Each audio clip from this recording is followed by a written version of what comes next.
Mati ternyata menjadi barang langka di kala pandemi COVID-19. Sesuatu yang sungguh membuat pilu seorang pengusaha furnitur di Tangerang Selatan. Ya, apalagi setelah adik ipar dan besannya berpulang karena menjadi korban keganasan COVID-19.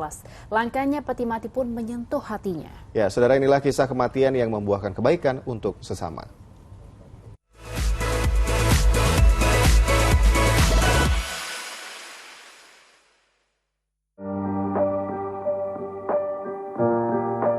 Nama saya Li Amin, saya adalah pemilik pabrik ini. Sebenarnya kita pabrik furniture, kita ekspor ke Australia, ke Inggris, ke Amerika, ke Singapura, ke macam negara, ke Arab gitu loh.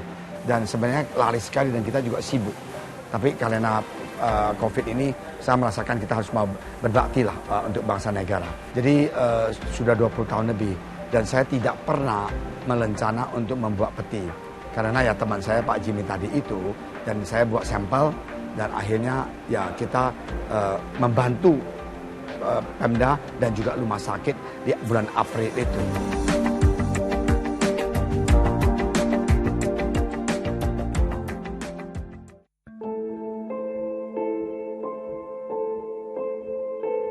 Di bulan April tanggal 24 kalau nggak salah, adik ipar saya meninggal, Ibu Feli. Jadi petinya itu memang ya seadanya dan jelek sekali.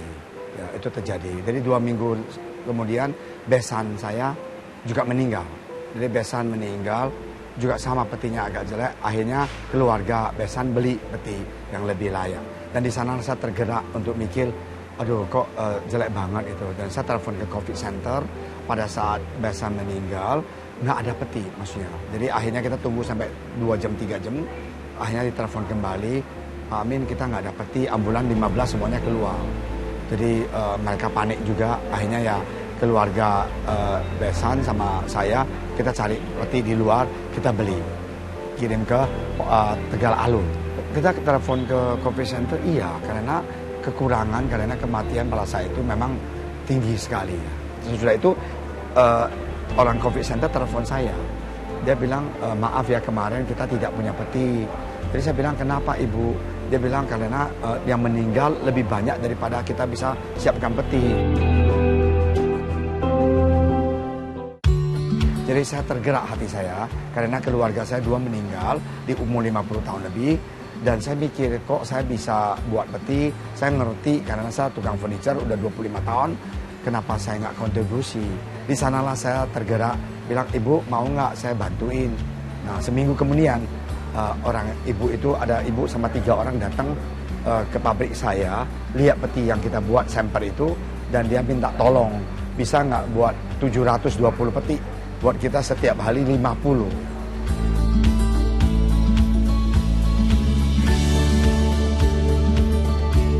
Jadi tiap hari 50 sampai 75 peti hanya di Jakarta pada saat itu, yaitu bulan April ya. Karena ibu itu mengatakan dia membutuhkan minimum 50 peti per hari. Dan dia sudah keliling seluruh Jakarta, tidak ada orang yang bisa dan mau dengan harga yang murah. Mereka budgetnya di bawah 1 juta. Jadi mereka minta tolong, kok boleh nggak bikin budget karena COVID ini begitu luar biasa, kita kewalahan. Dan dia panik sekali, saya bisa lihat body language-nya panik sekali. Kalau saya jahat 1,5 juta, dia juga bayar karena dia nggak ada peti gitu. Beliau nggak ada peti, jadi akhirnya saya juga cinta Indonesia lah. Kita merasakan why not I do something untuk negara kita. Negara kita ini dalam wabah ya, tidak ada orang yang bisa kepikir bahwa tiba-tiba begitu banyak orang meninggal pada bulan itu. Jadi saya tergerak karena ada keluarga yang meninggal itu. Kurang lebih 4.000 lebih sampai 5.000. Jabotabek sama juga kita sudah kirim ke Ambon, ke Indonesia Timur, dan ke Sukabumi. Jadi sudah ke mana-mana lah ya. Kita pakai kontainer. Kalau sampai ke Merauke kita kirim, kemarin ke Tenggarong dan ke daerah sana lah, ke Timika. Kita mengharapkan kita bangsa Indonesia tolong jaga kesehatan dan maksudnya ikutlah protokol pemerintah supaya kita bisa menang atas COVID ini. Ya, saya suka mengatakan ada Presiden Amerika mengatakan don't ask what your country can do for you, but ask yourself, what can you do for your country? Jadi sekarang kita berbaktilah kepada bangsa negara kita. Saya mengharapkan di dalam COVID ini kita jangan menyerah, never give up. Kita pasti akan menang.